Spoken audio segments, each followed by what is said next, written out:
So Josh, stuck in my head. now you know why they call him Special Ed. Wine Wild Sour Stingray. Hi guys. Howdy, gang.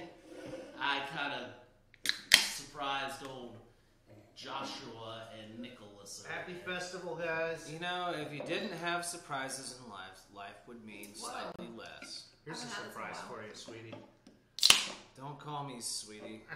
Alright, so looks like we're going live now for 17 seconds. But why are we not? Oh, you're We killing are. it when you You look at it like that. Do it Oh. like this. There So we go. guys, how's your life going? It's Monday. It's episode 67 of What Are You Drinking? There you go. Now. That's right. I stole the spotlight tonight.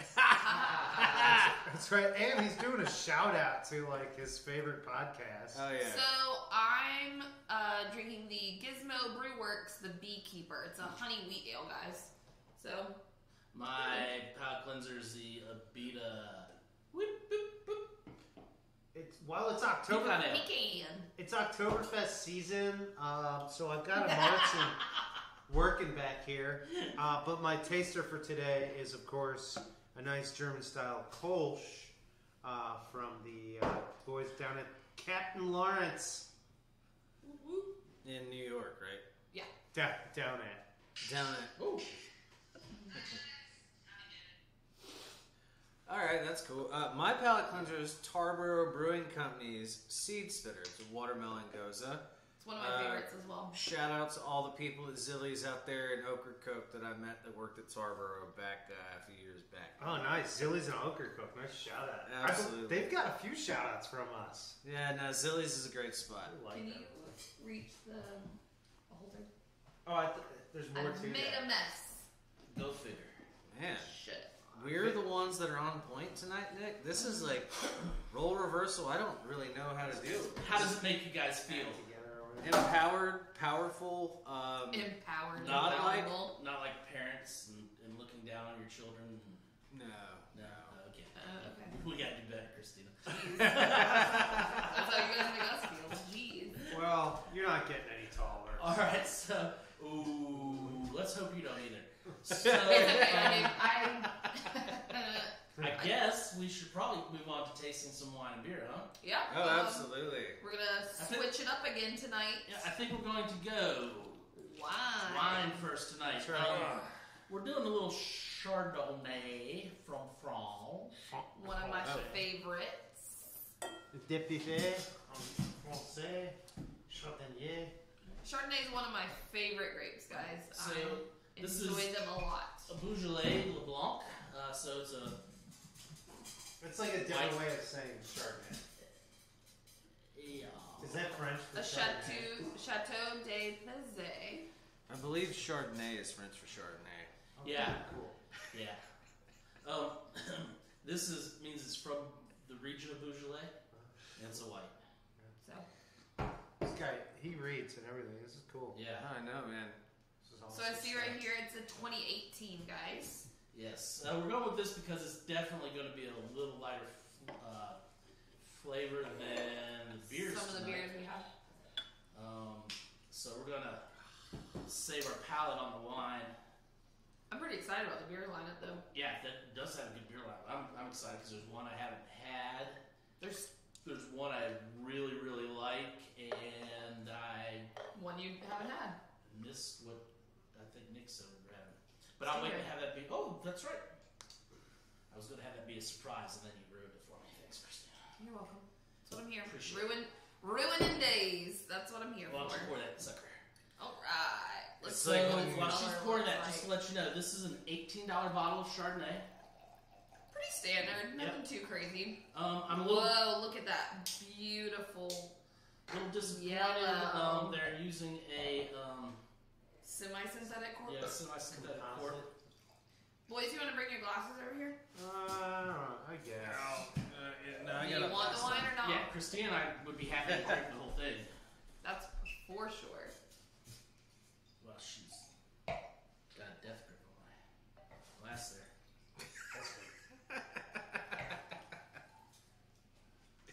Aw. Oh, man. Boy, this I stuff already is poured us heavy though. golden.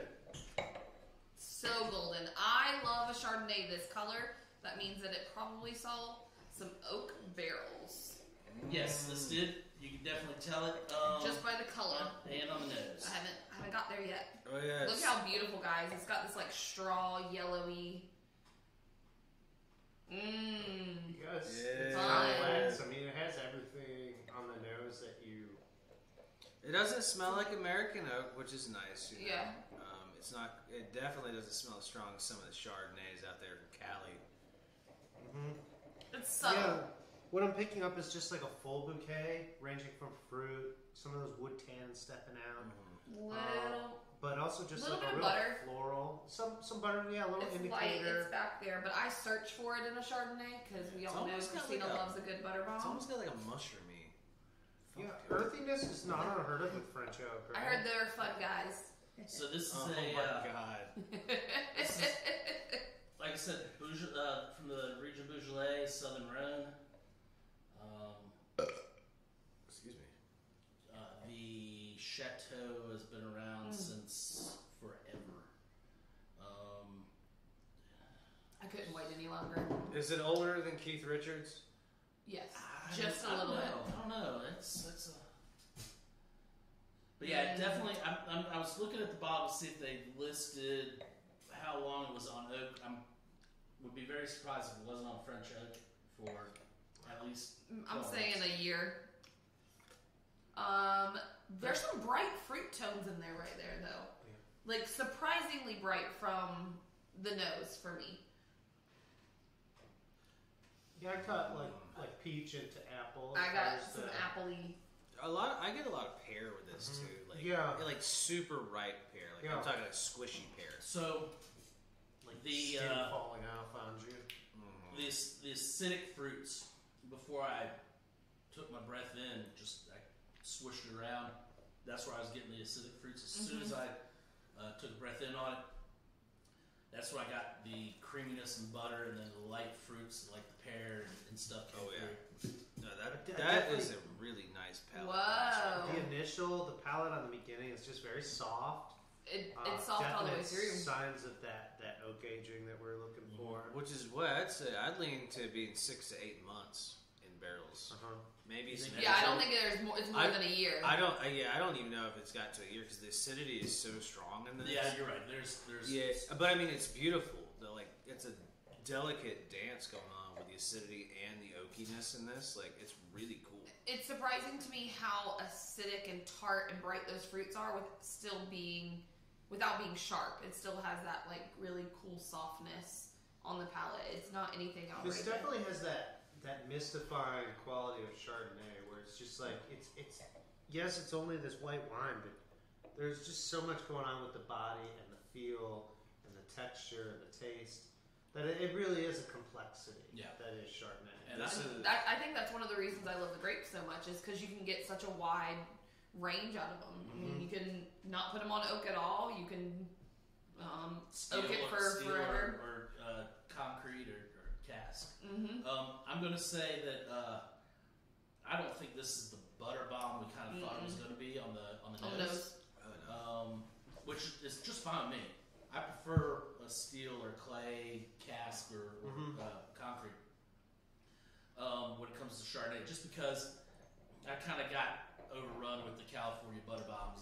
There's a level of Early creaminess to this, but I guess it's short of just that butter, Yeah. that butter flavor. That It almost has like a mild like vanilla to it. Yeah. So you're gonna get that kind of.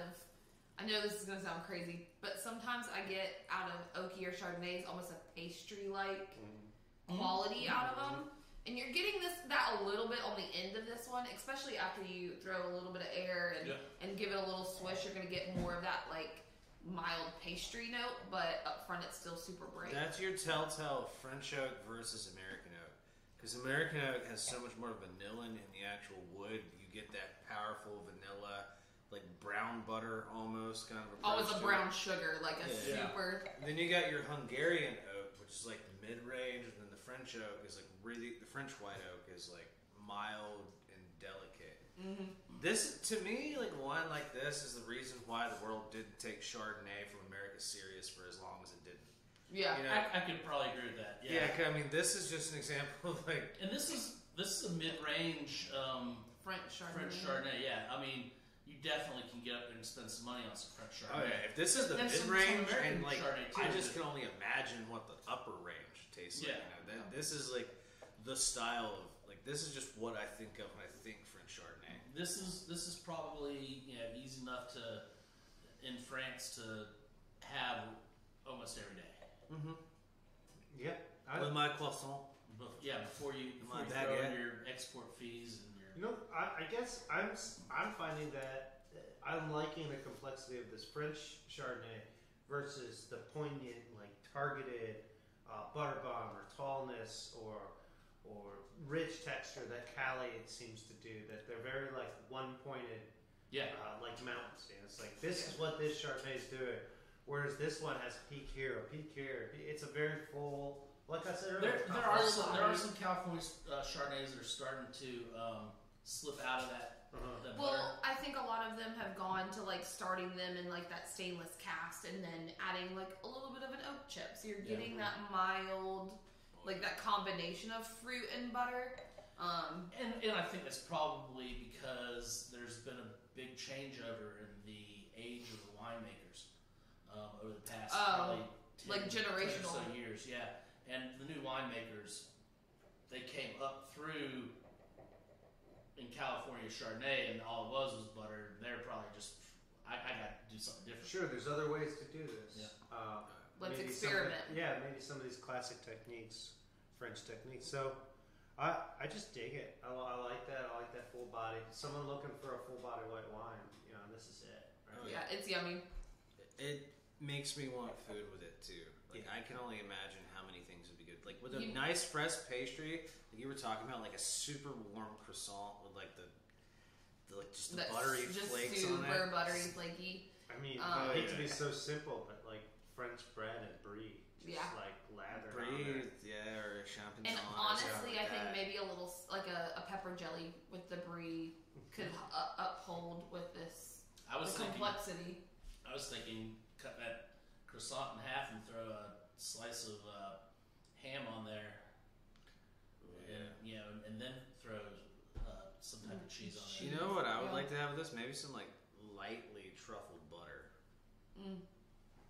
Yeah. Just a And little we were talking just today about making piccata, Oh yeah, yeah. We were.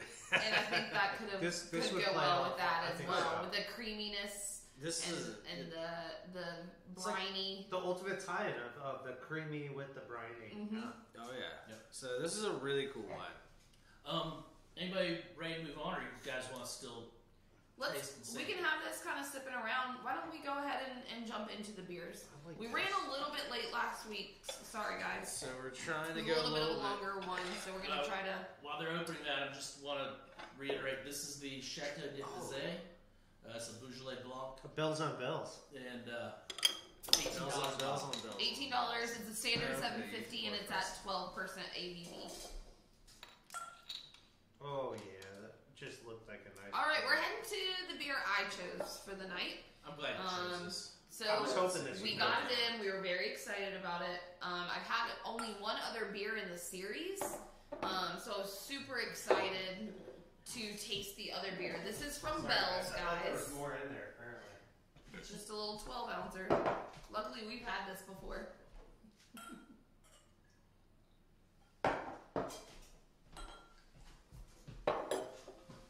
Oh, fixed So, it. this is part of their Leaves of Grass series. So, this is Spontaneous Me. So, the name plays off of the style of beer it is. This is a wild ale, a wild American ale. It's also the final in the series of Leaves of Grass, which is Correct. Walt Whitman. It's Walt Whitman, right? It is. Mm-hmm. So all you English people, Yeah, the Southport John Walsh. English department. Yeah, John Walsh. was over here. Yeah, we were recanting.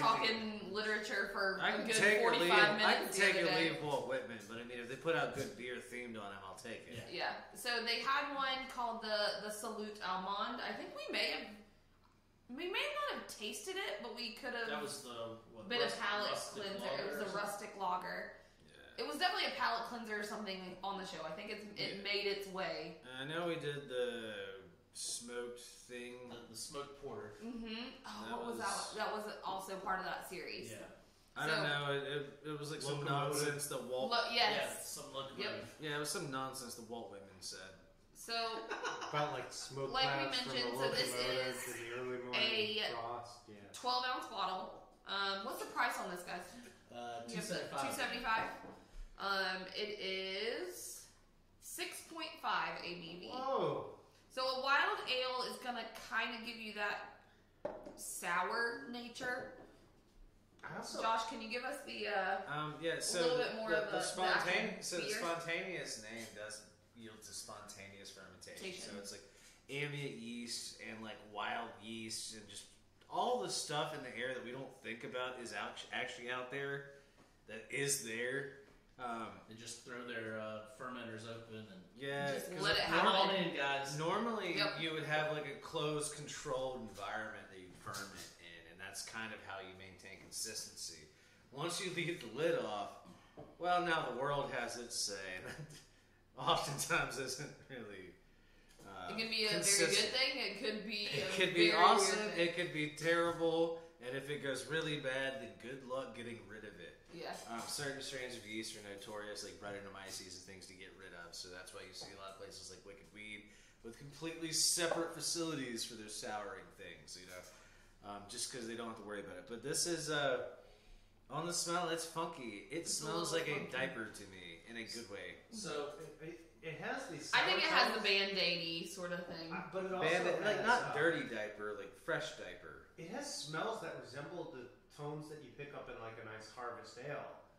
When you sip on it, though, it's a little bit more centered and not so wild. I'm going to advise everybody to take 2 sips before you get into it. Yeah, 'cause, my second.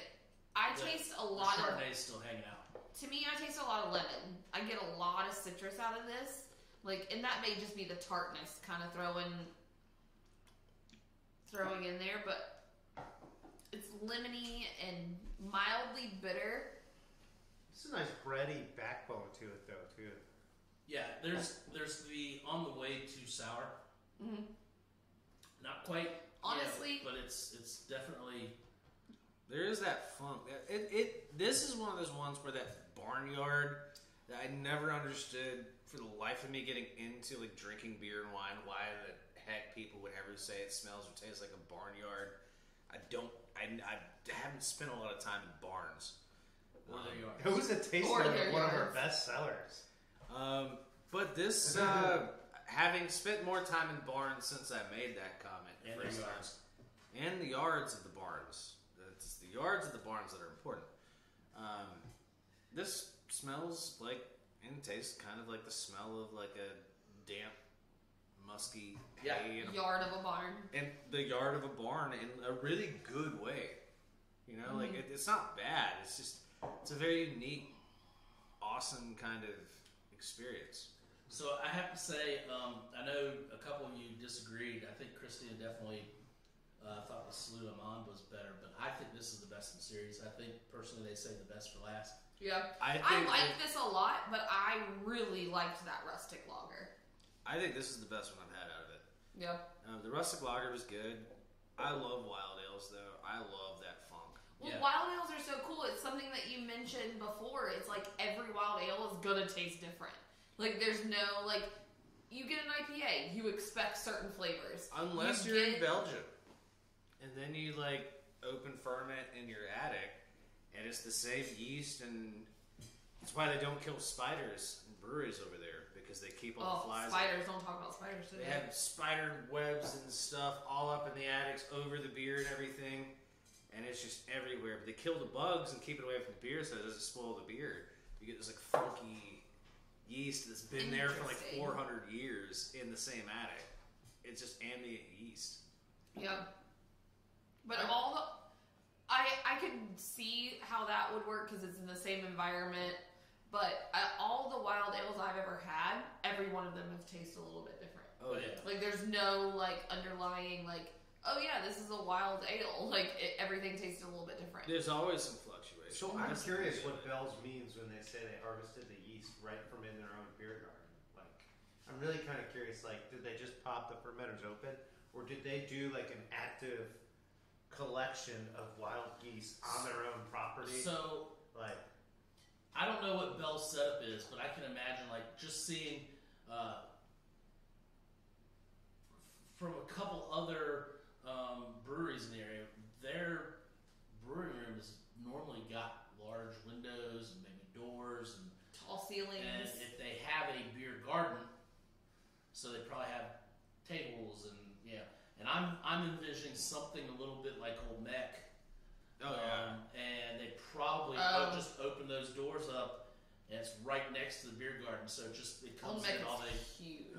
Think about it this way: if they have bushes in the beer garden that like produce any kind of fruit, as soon as that fruit falls off and starts fermenting, all they have to do is go scoop a little chunk of like fresh off the bush fruit. This is like, and now you're harvesting like actual yeast that's like just ambient. You cultivate it and then you feed it sugars. Science and you get the is culture cool. out. Absolutely. I was just kind of like, reading the label and like thinking There's about this yeast process. in your spit, man. Chicha from Peru, dude. Oh yeah, they I have a drank spit it. beer. Yeah. Like that's a thing where you spit. I drank it. You're out of your mind. Oh yeah. Was it good? I was spending the night at over 15,000 feet on what they call Dead Woman Pass on the Inca Trail, and these Dutch people had stolen my sleeping bag. So a little chicha to get me through the night was just what we needed. I'm really hoping Nick writes a book one of these. Oh, Every we day got there's a him back. new random story that We got arises. that guy and you're back like, so I don't good. know this. So The porters helped us get the Dutch group back. Like they were like, "Do you want to prank?" Not a lot of things gross me out. Spit is one of those things that absolutely repulses me. But like an Ugh. old, nice, toothless Peruvian woman. Stop it!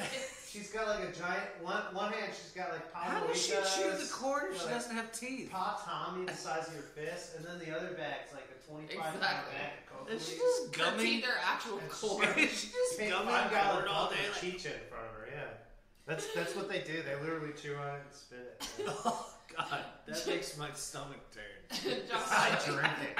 And I drink it. So what's our next beer, guys? It is Josh's selection. Not that one. All right, so next I up, had this one. It's an I American had one sip Yeah, I think I tried of Joshua's. sip. the all other day. right, so next up is one of my personally favorite breweries I've found They're in recent awesome. years. I know Christina agrees with me. Oh, we're Nick letting a probably double does. feature for Rob me probably tonight. does. Yeah. Westbrook Brewing out of Charleston, right? Yep. Yeah. No, Mount these Pleasant. guys are amazing. Well, Yeah, Mount Pleasant, North it's the Charleston, same thing. It's It's like a bridge apart. It's like Wilmington and Leland. They're basically the same. At this point, yeah. Yeah. But this is a wonderful sour brewed with a bunch of fruits. Spiced pineapple, passion fruit, and guava smoothie sour. Which apparently is different than a regular sour. Well, smoothie, they usually add some sort of lactose. Don't let Nick pour. I'm just kidding. I'm just kidding. I blew it that last time, huh? Where's the faith, Rob? Yeah, those milk The sours, gang the over here would milkshake like a little series. bit. Ooh. Did I cut you short last time? Little bit. Did you get a short port? Huh? Oh God, stop. So, it's time to tiki. Man, I had all three of them going right there. Now, caveat, I have definitely drank this several times before I've done this. Do you need some more, Christina? No, we got plenty of it. Color's nice. We're good. It smells like beer. Yeah, we got plenty. Yeah. Oh, Sort of. I'm Yeah, so excited. no, Y'all, this is this gonna be is so fun. this is So this the- is a super cool can. I'm just gonna do some Oh, you're good. You're good. some can notes. It's got a really fun. It's not coming off on the camera quite as teal as it actually is. It's looking very blue on the camera. Yeah, It's got blue this is awesome. really cool teal color, bright yellow notes. It's got the little coconut tiki, especially exactly what you expect when you see the word tiki. Jury's out for Rob. And the nose is just. It's a crazy nose. Yeah, it's a funky nose. The nose, The nose to is- me smells a little bit like hairspray. It's like between a pack of beef jerky and bubble gum. I was like thinking. if I had the two together. I was thinking. Big League Jerky Chew. No, I kind of smell I was thinking. Aquanet. And I think that's Like, guava. Coutsies? No, like Mexican cooked ground beef, like you do with the cumin and stuff, It definitely has like a cumin. and then throw tomato sauce on top of that. Oh yeah. And Aquanet. So I'm getting like this tomato cumin. Like tamale beef. What it reminds me of is like if you buy one of those cheap like car air fresheners that's like pineapple scented, and you crack the top open and then you just take a huge whiff out of the top of it like I did when I was young. What the heck is black ice? Not on the road, like the scent. Like the little Yeah, it's like Christmas tree black there's ice. evergreen. It's No. like the black. Black ice is what you buy when new cars sold out. I smell Aquanet. So and this is entirely not what I was expecting. So I'm almost kind of.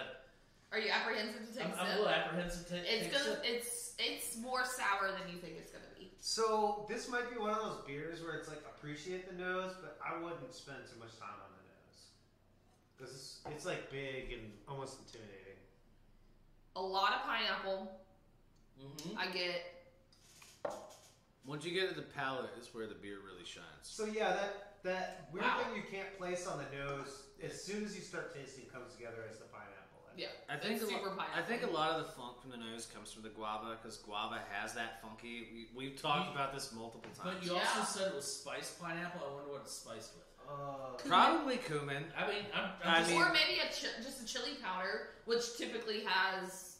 Isn't It's that pro- like a maybe blend that's of spice? adobo. They just like poured adobo on the pineapple. It's like, this will work out for better or for worse. You know what it makes me want is some like chili lime mango, real bad.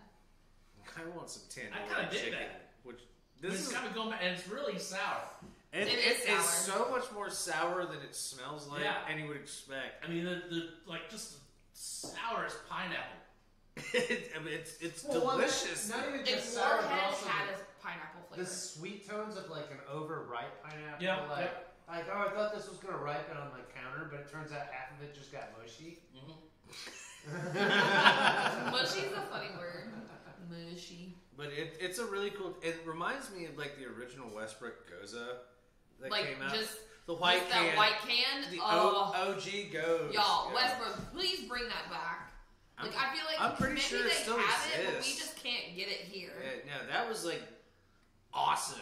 It's one of the very first gozas I ever had, Christmas. and And that's it what was- turned me on It was sours. way too sour to be like a proper Goza. We But all I knew it, but it was just good. loved Dude, it. shout out to Bull Kelly. The guy was hooked on those. It tasted like Warheads in a can. And Yeah. this does. And this does almost right here. has, if Warheads had a pineapple flavor, this is what that Yeah, is. this is definitely like It's You sour. like, I like you it. like it. It's a really cool. because every time I take a sip, I'm like, yeah. Like, I know I started off thinking I'm drinking a beer, but by the end of this, I'm like, what kind of rum drink is this? Like, It does have a cocktail quality. Like, so. It almost makes you want to put rum in it, which I'm glad we don't have any rum in too. I a don't think I spice rum would be cool What's the because it... ABV on? Okay, so specs on the can. I think it's only like 5 or 5.5. It is whatever. It is just 5. It's literally right there at sessionable. That could potentially be a little It's dangerous gonna hurt me because you can drink a 'Cause lot of these. because I'm gonna get outside in some heat, and I'm just gonna. You know It why is- you won't drink a lot of this, like back to back to back? The price point. $5.25 for a pint can of this. So you're looking at a standard almost draft number when it comes to the final. However, it's polarizing and fun, and it's a cool brewery. So for me, I think for all of us as avid beer drinkers, we wouldn't blink an eye about that. Oh yeah, no, it's just And then- it's just not one of those ones that I would like. I mean, I wouldn't slam 12 of these in a day at that price point. Yeah, that's gonna prevent me from putting a 6-pack back. Yeah. Yeah, but it's definitely. I might grab 2 for my 6-pack. Oh yeah, absolutely. But I mean, Westbrook. It's just one of those things that Westbrook has their standard offerings, their baseline price, and Westbrook also does some crazy, awesome, crazy stuff. Nick I is should so have- ready to get. To No the second joke. half. I almost grabbed the OG green, and I almost did it today. So we Yeah. almost Just did as a a- triple Westbrook. We almost did because I wanted to give an O I out. for love Jonathan. some Westbrook. You brought up the classic green. I'm a big fan of the classic green. Did and they I- say they had any coconut in there? Yeah, No, I it think didn't so. say coconut, but I almost got I like thought so. shavings, like a Yeah. coconut shaving, I not think like a it's- juice or a milk, like a coconut I water. think it's more of like a mental thing that we want the With the coconut to pineapple. be there. Yeah. That we can almost picture it Yeah. being there. Possibly. And So- the other thing is, if there's lactose in it, there that might be where the The coconut's cre- coming yeah. from. So it says, get your freaky tiki, get your freaky good. tiki on with this It's tropical like- spice pineapple passion Yeah. fruit and guava smoothie Shut salad. up, bruh. It's like it So tastes the like. creaminess is bag probably of coming sour from the skills. lactose. The I smoothie don't part is surf, probably this makes me lactose want in to. there, yeah. Yeah.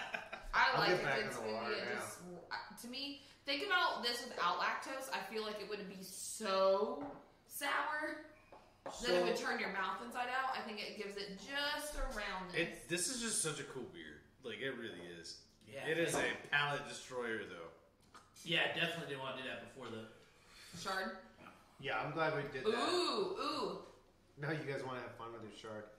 Fun with Chardonnay. Well, these guys are having fun with Chardonnay. Whoa! Josh mentioned that sometimes Westbrook does some really special. That's why you don't do that. Yeah. Oh, God, that's Oh awful. my God. I'm not even gonna do that. That's We Please were, do it. Join Just us. do it. Just do it. Just please. just so you can see. Come on, peer pressure. Peer pressure. Ugh. You're the only one that didn't do the, it. that's So- right. Old Mr. Maker might have been right that we killed our palates before trying his wine at one time. Sorry. Because That tastes like Wow. burnt plastic. if we would have drank that wine after that, wow. We all had immediate visceral reactions. Like, It Yeah, made they my- were like, "Oh, that's gross." Nick, smell this. It made my tongue like salivate, but I nothing know, else like, in my I'm- mouth. And it's like weird. Even that pecan ale's not that great. oh, neither is the meat. So All right, let's move on part to two this. from Westbrook. Josh mentioned that occasionally Westbrook does some special offerings. Oh yeah. This is definitely one of those. Stingray IPA, guys. It's advertised as India Pale Ale, 7% by volume. Just called Stingray IPA. Stingray is a soft and pillowy.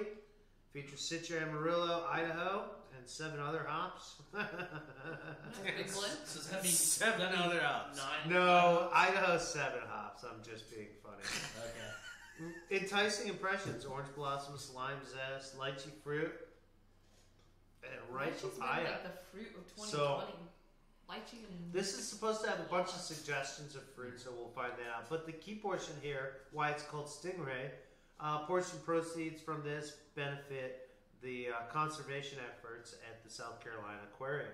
So South Carolina Aquarium's on here, definitely like a fish themed thing, and that might have to do with a little bit extra price tag. Would you say $5.25? $5.25 on this one. This is $6.25. Yeah. So still right out at that pint price, but this one definitely comes down as an expensive IPA on our shelves. You're helping fishes. That's Count right. all the fishes. You are hugging cartilaginous If rays. someone So- comes over to your house and asks for a And beer, Stingrays you want to have really scream to funny people little before you offer this one to smiles. them. So That is plenty for me. and keep in mind, we helped the fishes when we bought this. You're helping us by buying it. Is this the anti-croc hunter beer? Yeah. R.I.P. Steve Irwin. The anti-crowd hunter. Bindy's pregnant. I know. What? I'm so Isn't excited. Bindi the little girl that he? Yeah, She's No, not a little girl girl. anymore. She's like a married woman who runs the Australia Zoo, She like just- literally the largest zoo on the planet. Times change, people. Well, She just got I'm married. at the just beginning gonna of put COVID. this out there, guys, and y'all can tell me why is it that that generation was allowed to grow up? It's Just because think about they're- this. I don't want to grow Because up. they're from Australia. I They wanna live be in like like this the. I was have people kid. that call me a Okay. child every day. But So the yet, Can's I super mentioned fun, that Bindi's guys. a little girl and So- I get chastised. I have a lot of teacher friends, and I feel like if I was a teacher, this would be my classroom theme.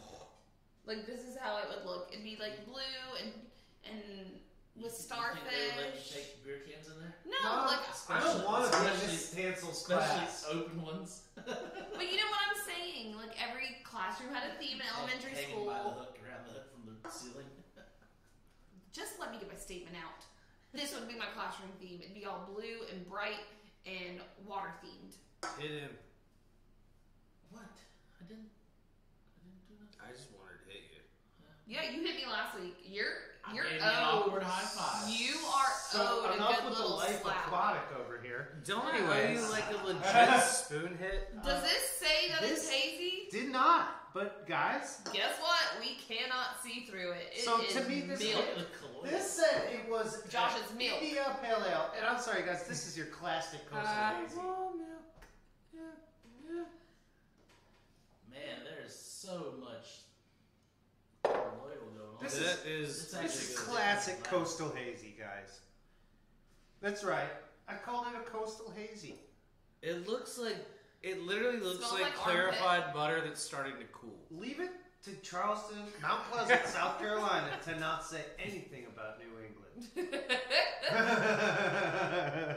Like, it's just not good. Look, everyone calls it New England IPA. All it means is you can't afford a filter. That's all it is. Smells like armpit though. Does it have a little wildness? It has some of that like I BO funk going on. Kind of, but I also just kind of get that as like a hop blend. Like that's hop aromas. They're just Oh yeah, really I'm tight not saying it in a bad way. It's just and got that like piney and like. There's just combination of just like citrus, piney, and just like a dusty. Did it say Mosaic on there? I know it said one of those Dorado. Anyways, I don't know what Idaho 7 is. It sounds like something Josh has Idaho nightmares 7's about. probably a pellet blend of like 7 different hops. pellet. It's probably like the Falco, the Yeah, Falconer Idaho 7. hops. Oh, that was awesome. It was like a 7 Falconer's Series. Flight, like Falco hops. Yeah. The bitterness is really not there for me. So yeah, I'm not getting it It's a over hop bitter. profile. You're getting the flavors of the hop. This is But it's not this is a New England IPA without calling it a New England IPA. Please, This we is- call it a coastal hazy down here. It's an unfiltered IPA. That's all it is. But it's not juice. Like it doesn't have that hazy, a low country juicy. hazy. It's it's a created thing in our heads. Like people started putting juice and stuff into New England IPAs. The original New Englands, We're just like unfiltered. heady toppers and stuff, it was literally unfiltered IPAs. Like we So made this it. is going back to that original style then. If you put juice in a New England IPA, I'm sorry, it's not a New England IPA. But that it's in the style, but it's not like a heady topper or sip of sunshine or any of those. I've had plenty of them. Have you taken a sip yet? No, I don't want to because I love the way it smells. Yeah. That's- I think you're gonna be surprised. So I think that what Josh just said, we talked about the wildness of a sour and the wild ale, where the notes was like this misleading or like it's like, wow, this is wild. Am I going to taste this? There's something about an IPA smell where it's like you just get into it and it's instead of sending you on tangents, it's like centralizing it. It pushes you right to that center point of taste. I feel like, but that's just the nature of hops. Is they have a tone, they're driven to a flavor. Each hop is going to that flavor. Then how long you boil it, whether you're using pelletized oils or whole cone, you get your different expression. But each hop is going to have its flavor. It may be temperature based, but up front I get nothing. I get flavor in the middle and then nothing on the finish. Like it's just clean I really front like the and the finish, crispness of but I this don't finish. know if it's because it's so cold. I'm not really tasting it all. You know what? One's Does it, building up.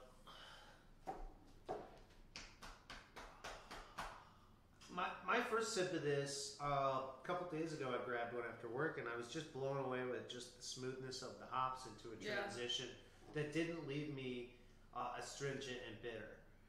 It actually left me just like a nice crisp sip of beer, ready for that next sip. I For agree. that fact, I just really enjoyed it. Josh is really I'm not curious getting- about this hop blend now, I can tell. I'm getting I like the taste of the hops. I like it's almost got an earthy quality without being grassy. Yeah, that's I'm like not a dustiness. Yeah. I'm not tasting a lot of the citrus. Like I'm not getting a lot of the fruit that they say on the can. The So- lime zest, the ripeness. Like I don't get that. I get Lime zest. sour. I get the lime zest. grapefruit pith almost, not even like the zest. Ties with that dirtiness that you're talking about. So when they say pillowy, is it because it's unfiltered and very colloidal? Interesting. Remember, we had another beer called Pillow Talk. I know what I'm tasting in this now. I just read it. Papaya. Oh. Yeah, That papaya to me has that dirt sort of fruity flavor out papaya tastes like mostly nothing. Yeah. Yeah, but like And supposedly it's really good for It's your like the squash of small fruit. intestine. Like- yeah, like it has like one note. Like Unless you dry it out and sweeten it, and then papaya's like damn good. This is one of the maybe best that's what it IPAs is. I've ever I had. haven't been able to pinpoint Hands any of down. it. No, this is one of the best IPAs I've ever had. Yeah, so I'm actually with Is it Josh really? here. I was being I very like it. understated Without a about doubt. this. I mean, I have tasted a crap load of hops. I'm not gonna say near as much as some brewers out there. I've literally eaten handfuls of hops, which don't do that. That's right. I have boiled hops down in water just so I can taste individual like varietals with pellets and stuff. hot tea. This nails the flavor of hops. Yeah. I can barely taste any malt in this whatsoever. It is nothing but hops. It is literally enough malt to make it to where you can taste the hops. I love this. I told you. I think it was. I can't drink a lot of it, but this makes me really, really miss drinking IPAs as much as I used to. So we're looking at a full pint can. Nick already gave us the specs on the price. It is a 6.25 and it's 7%. So a pretty Yeah, you're gonna get your respectable dose. IPA percentage. I think I first scoffed at the price when I saw it, and I even made a joke to Rob, like, "Yeah, we'll see how many 6.25 pints." And then I drank one after work, spent my tip money proudly on it. First sip, I said something, right? I was like, I was still putting a dish up, and I was like, "Holy crap!" Like, you what? kind of surprised me on how excited you were after you just tried it. Yeah, I Yeah, mean, I'm digging it a lot. I haven't had an IPA like this in a long time. This gets back to those original tastes that brought us all into IPA. Like Josh said, juiciness before people were literally adding orange juice to their beer. You know, like a haziness that's a direct product of just brewing and not filtering. And putting too many hops in your beer. Like just hopping the crap out of it. It's hoppy, but it's not. You know, there are some on there that are like a test. They're like a prank. Oh, you think you're a hophead? We have a couple on our shelves that are just like, you know, the hopsicle we were talking about that. Hopsicle. Compared to Ruined Again from last week. Whereas this technically ends crisp, Yeah. not just latent and acidic and astringent. To me, it's a clean finish. I'm Yeah. not getting any residual bitterness on the tongue. I'm personally. pretty But sure I my also- whole description was a spoiler on what my review is going to be.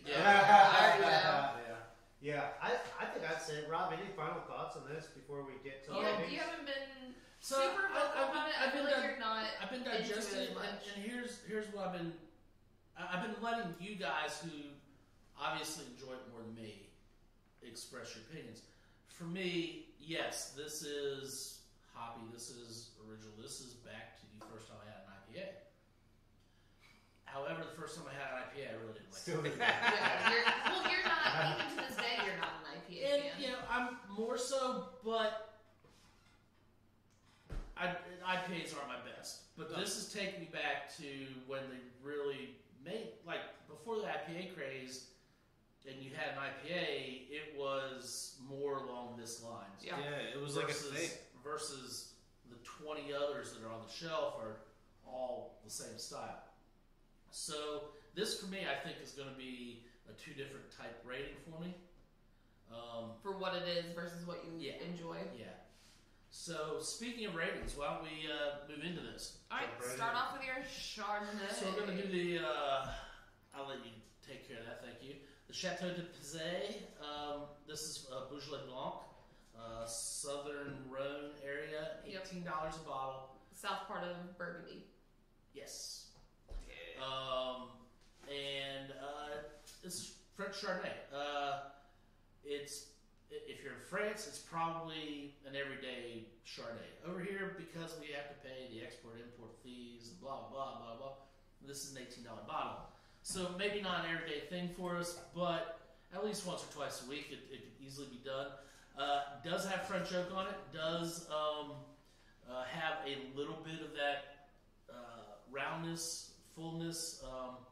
Gets some vanilla from the French oak. But at the same time, it's still crisp. It doesn't get a lot of the butter that we're used to from California shards. I really like this one. I thought it was a good example of what we have in our shelf especially for French Chardonnay. I'm going to go 175 on it. Nick, why don't you follow up? I'm a little bit under Rob's 175. I was thinking of 1.7 here. Why? Because ratings are completely arbitrary. Is it perfect? No. Is it better than most shards I've had? Yeah. Is it affordable? Yeah. Is it cheap? No. So I ended up at 1.7. I don't know how else to get there. Fastest way to get there is a straight line. That's right. Fastest way to get there is a straight line. And so I'll just get back to what I said originally, which is my first point, which is this is a complex white wine, full body, full aromas. It's old world style, so you're going to appreciate everything French about Chardonnay without getting a movie butter popcorn, popcorn movie butter kind of flavor. You're just going to get subdued spices, a little softness, tight bit of creaminess, but really that fruit's going to speak, and then those French barrels are going to do all that action they love for us. And that's it. That's all I got to say. It's 1.7. Josh? I'm going to go 175 with Rob on this one. Are there better French Chardonnays out there? Without a doubt, hands down, absolutely. At $18 a bottle, are there better Chardonnays out there? Maybe. I haven't had them. This is a really good French Chardonnay, like I said earlier.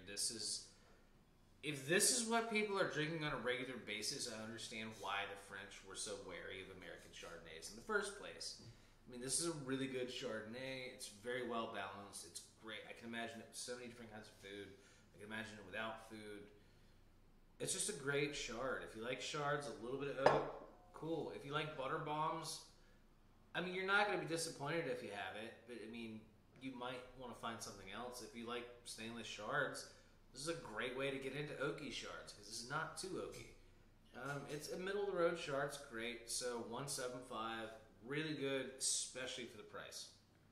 I'm actually going to follow up on that, especially talking about the butter bomb thing. So I am going to go 175 as well. I personally want something butterier. Yeah. Like I enjoy those butter bombs. We talked about it earlier. I want to taste that movie theater butter. Like I want to get that butter popcorn. You want that extra sort of buttery feel. pop Like I secret, want that. yeah. I want it to stick to my mouth a little bit.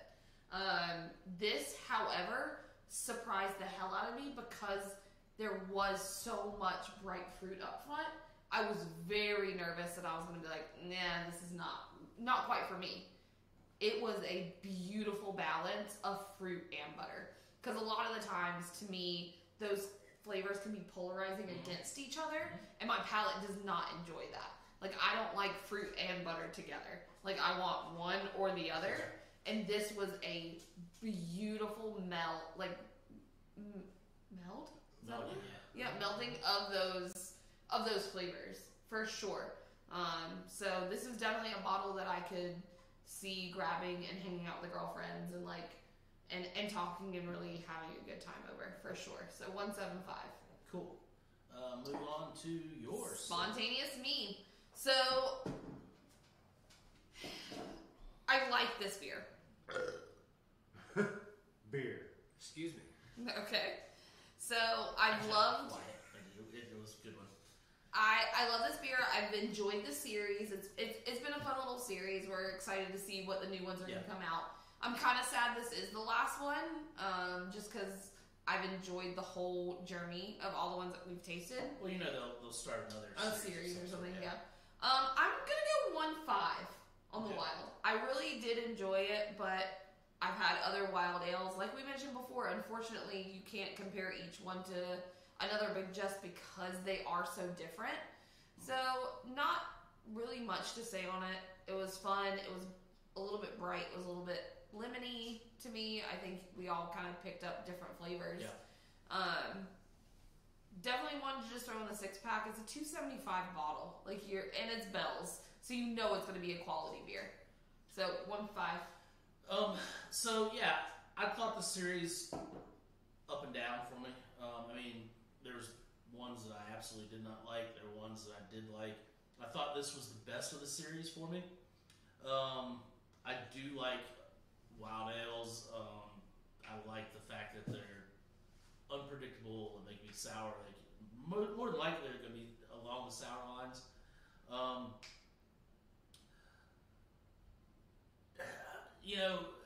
I'm going to say if you do drink this one, drink it first. I think we were still getting a little residual Chardonnay in the full flavor tasting throughout. I'm going to, as much as I like it though, I'm going to give it an honest rating of 1.25 for me. I think there's better out there, but of course they do change all the time. You never know.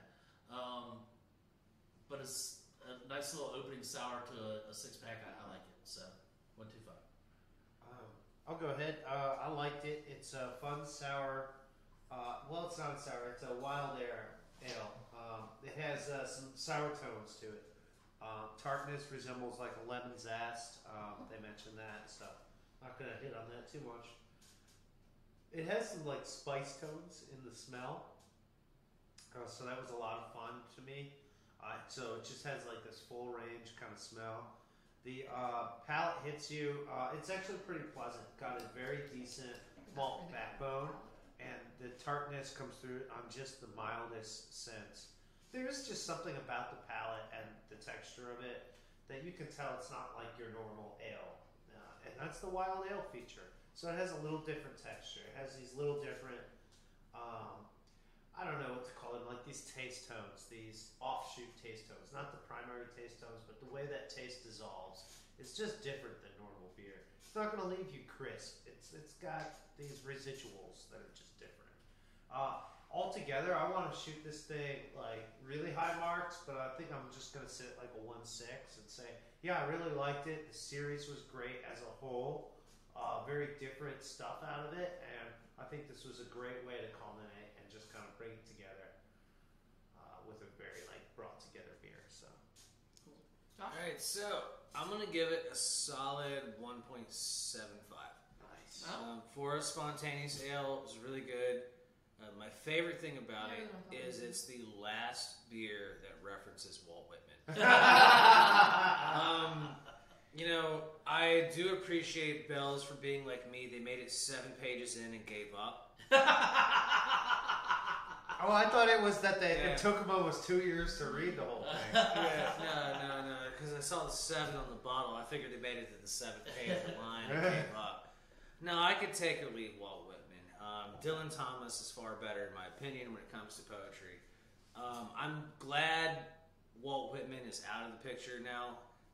It's the best one of the Walt Whitman ones, which is awesome. Finish with a bang. If it wasn't a Walt Whitman beer, it'd be a 2. I touched on this, the importance of context, right? Be part of a series. Yeah, no, but as much as I do despise Walt Whitman, Bell's did a great job with the beer. It's a solid wild ale. It's not sour. It almost wants to be a sour, but that's like that is a wild ale. Like you don't know if it's gonna go where it's gonna go. Like really, like you don't know if it's gonna be sour. You don't know if it's gonna be kind of blandish or weird or funky, because it's either gonna be like weird rotten hay or sour. And sometimes it's somewhere in the middle, and I think that's where we got with this one. And it tasted great.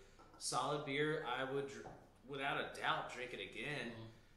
I'd love for them to make it again and strip the Walt Whitman off the label. Give it a proper name. Give it like a proper art or something. Get rid of that stupid poet. Speaking of stupid poets, no. Very bad segue. Go ahead and talk about your tiki time now. Tiki Time, great beer, absolutely. I'm gonna give this one a solid 2. Yep. Crazy funky smell, crazy funky time on the palate. This beer You're takes just you having to. a tiki of a time. It's like a tiki. It's like the first time you ever went to a tiki bar and you didn't know what the heck to do with your like little coconut mug thing. You know, like With your umbrella. yeah, it's you're just sitting there, and you like drink it. You have a great time. I mean, Can you do that again for me? yeah. What do I do with this thing? Looks like something out of What Beverly do I do Hills with Cop. this thing? You know, when he drags him into the whatever. What do I do with this thing? Yeah, that one will come back to bite me somewhere. No, I think Matt was looking for good footage. We got good footage. Yeah, there you go. No, this is a great beer. I love Westbrook with everything I got. This is one of the more sour beers I've had lately too, which is a really cool, refreshing take. And I know I gripe about American sours, but if you're gonna drink American sours, I feel like this brewery does it better than a lot. It's not like what was it?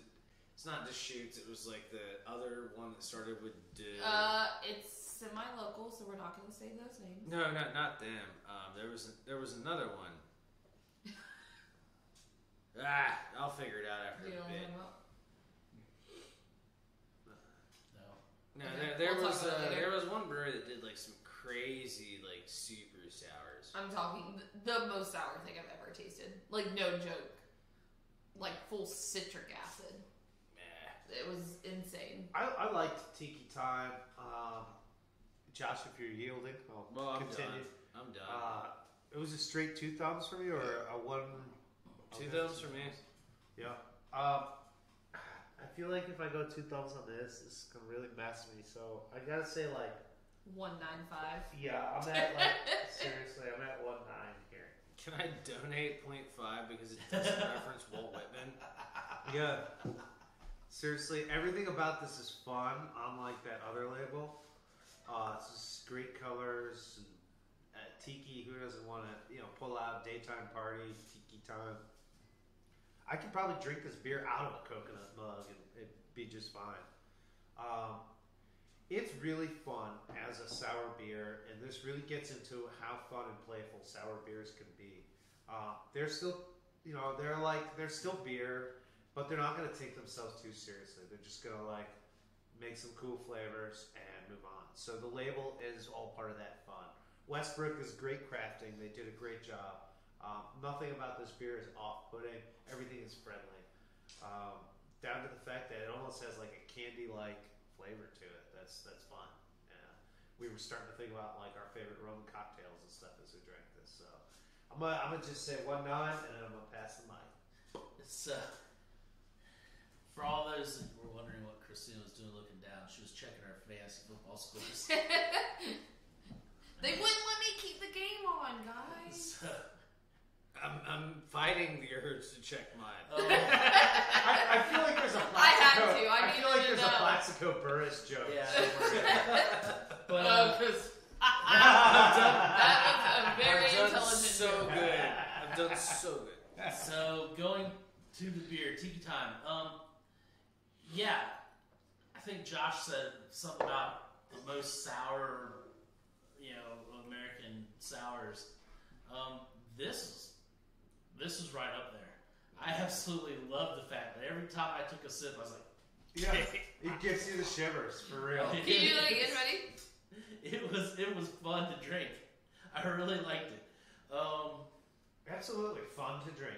Yeah, it was a good beer. It was good drink, good mouthfeel. I like the very tart, very sour pineapple in there.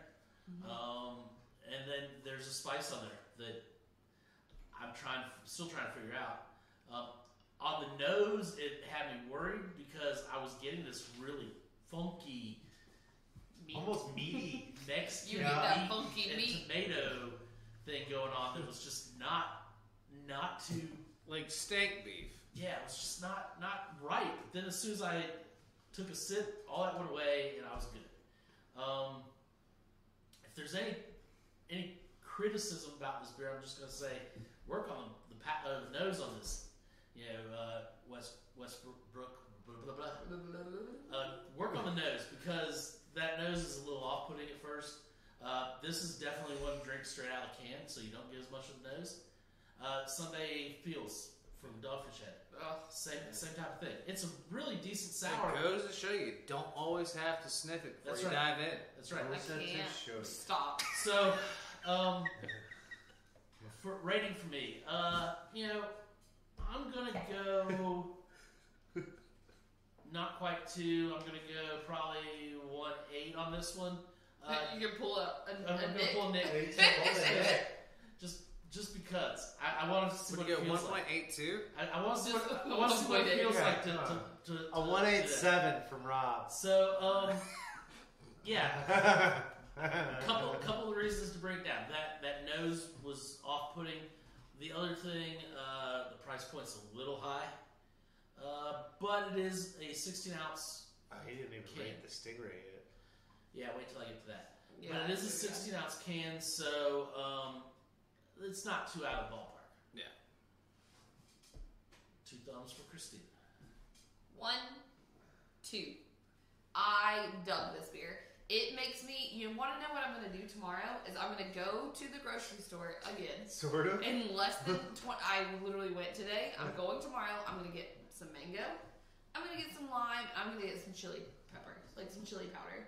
And I'm literally going to be eating Fiesta Mango. some chili lime mango. Like, I just think that would be so freaking good with this beer. I was super happy. I got the jolty thing. I was excited every time I took a sip. It was fun. Lots of pineapple. That's been the new 2019 thing or 2020 thing for Christina. I never liked pineapple. Until about this year, I've been kind of digging it a little bit more. So I think maybe that pushes my rating a little bit higher because I've been liking the pineapple stuff. But I dig it. I love Westbrook. I think Josh and I are on the similar pages with Westbrook beers. No. Wait till next week. We'll be doing another one. No. So Sorry you had to wait a week, John. It's still around. yeah, he may drink it all. So solid 2 thumbs. Nicholas, why don't you go to your Stingray? Okay, the Stingray. I was really intimidated by the price point on this beer, $6.25. But then I read, and it's like, okay, supporting the aquarium, and that's where Christina started mentioning, like, oh, I would color my classroom like this. So this is an educative experience, okay? Because you can like support an organization that's educating people about aquatic life. That having been said, why is this can the price of a poured pint? Because it tastes like it. A can of beer that poured out, and I felt like I got a fresh pint. This is really well done from Westbrook. All of us mentioned we've been longtime fans of their Green Can IPA. It's like a West Coast style, clear, kind of double malt style IPA. This is not super malty. This is 7-point alcohol and actually came off like a coastal hazy. We had discussion as to whether it's code word for NEPA. I don't know. We'll spare the NEPA conversation for another time. It was hazy, and it did have a little bit of a citrus bite. But the citrus bite quickly gave way into nice tropic fruit tones that then also resound in an earthiness with a crisp, clean finish. So, hold on. Did I just describe the perfect beer? Did that just happen? So Not for Rob. I gotta give this thing like a 1.99. All right, maybe 2 thumbs to something in the past. I don't know if it's as good as this, but I'm basically like throwing 2 thumbs up and then going, somebody show me something more. I hope it's there. Are you done? Yes, ma'am. I want you to follow up because I think Josh and I are going to go in similar So- fashion. So I feel like I'd like for you. So, to like I said earlier, this one's going to be one of those split ratings for me, just because you've got the style that they're trying to do versus my personal preference. Like I said earlier, also, this brings me back to original IPAs that we had here. When we started, trying to push them in the U.S. and all the young kids were like, "Hey, have you had this? Let's try an IPA tonight." Kind of before not you, but maybe you. But this is before they got really popular. He just got old. He just made himself old. This is the IPAs before they got really popular. But then he also called you old in the process. I called you too young. When I started drinking beers, Sam Adams Winter Ale was like the hot. So So this is very reminiscent to me of that. I didn't like it. I didn't like that then. I had 1 or 2 IPAs and I was like, I tried it twice. It's not my thing. I'm going to move on to something else. I'd go drink a stout or whatever else is available. It just didn't hit for me. This took me back to that. So personally, it didn't do much for me. However, stylistically, because we have had so many of the NEPAs and the other people that are trying hazy IPAs and this and that, this is true to form. This is what they were trying to get that original IPA, I think. I mean, there's no mixing about it. There's no, trying to trick you with this or trick you with that, add this flavor, add that flavor. This is your straight, crisp, bitter IPA, and you taste all the hops they list on there. And you're getting that bitter, crisp, bitter, which was not my thing. But stylistically wise, I think it's really good. I think personal preference for me is going to be in the 0.75 range. Stylistically wise, this is going to be up there 1.75 or higher. I think they did hit it. IPAs lose a whole point on personal preference for you? The original stuff. And unfortunately, I'm one of those guys that didn't really come into IPAs until I started messing with the formula. It's like he doesn't like Run DMC, but he prefers 2 I'm Chainz. not sure whether this episode is Rob grows 2 heads and 2 extra thumbs. I'm going to follow up. 2 heads and loses a thumb. Because you used the word bitter right there at the end. Yeah. I'm giving this, if I had 3 hands, this is 3 thumbs. Well, I got an extra thumb. There we go. 3. Because I only give it 1.75 personally. This beer is the reason why I started drinking craft beer. Like, it is perfectly made. Rob's palate is wrong. I'm not gonna do that. It is phenomenal. You kept saying the word bitter. I never got bitter. I got hops. I got the flavor of the hop. I did got say old, exactly what hops give without being outrageously polarizing on the palate. The flavor was just so phenomenal. It was clean. It was hoppy with, for my palate, not super bitter. Like it wasn't offensive at all. And like, to my palate, it was. I mean, but everybody's got their own palate. The palate issue for sure. Again, I love the idea of breweries taking a stance and saying, "Hey, you know what? We're gonna make a beer and we're gonna send some money to something charitable." They're not the only brewery that does it. Almost everybody does, and I appreciate those beers just a little bit more. Sure, I'm glad they use good beer to do it, and not some like bottom shelf beer. Absolutely. It's so good, guys. If you started drinking craft beer because of how IPAs made you feel in 2005, drink this beer. You know what I'm saying? Like we almost got there. I mean, that's when I really started. Like, I was young then, but like I was I don't know. I was thinking 95. I was in kindergarten. That's what I said. That's what in my breakdown of my. I don't know. beers. Like when the craft beer craze really hit the market and you enjoyed craft beers. Yes, but you have to understand, back in 95 or even earlier, it wasn't a craft beer phase, but we had these styles that were coming into the market here, especially in North Carolina, because they just opened up the market in 90. You had like that one hippie guy trying to sell you this hoppy beer. Dude, man, you gotta try this stuff. So what you're missing out on is in 96, 97 in North Carolina, Sierra Nevada, they number one upped- hit the market east of Mississippi. they upped the ABV allowable in North Carolina. That's right. So And they were then- pushing bigger beers. And then they allowed more beers to come into the state other than your major domestics and major Yeah. imports. Which, So for me, that's when the craft beer craze started in North Carolina, was in 96, 97. Dude, you wouldn't be But the wrong. first IPA that we had tasted very much like this. Yeah. And that was off-putting for me. gotcha. So it's a generational thing. Yeah, sure. Totally. And I can totally see that can be with anything. Sure. But for me, I freaking love this beer. It's definitely gonna be one that's gonna be showing up in my 6-packs until they're gone. To be frank.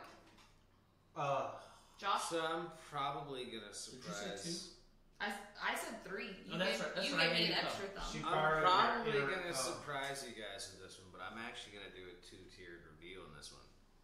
Josh Oh, I thought also you were has gonna- grown 2 heads.